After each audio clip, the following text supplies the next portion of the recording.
ghét mai em bơ gứt vui em bơ gứt lắng lẽ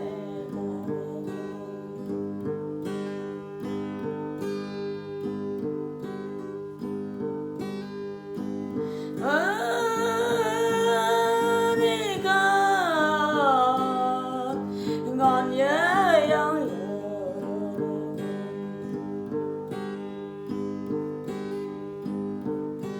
dòng lặng e đã tục na ya đã che ta na de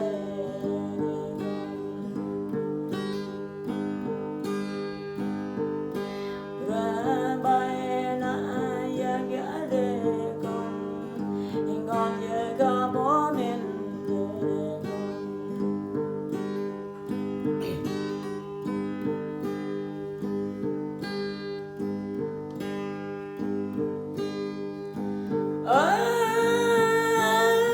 đi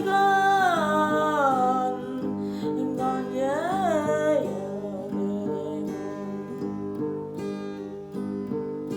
dòng dòng yên lao tổ đi dòng dòng yên lao tổ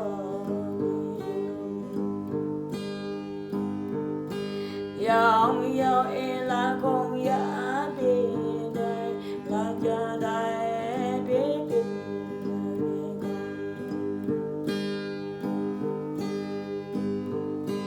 ở đây có bố mình ở đây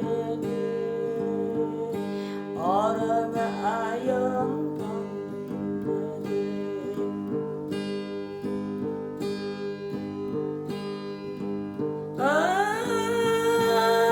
đi còn nhớ dòng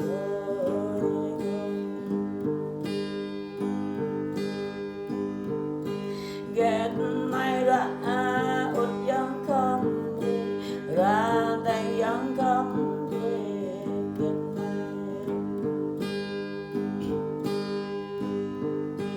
và cây dòng không ra ghép này biết để dòng hào nhập định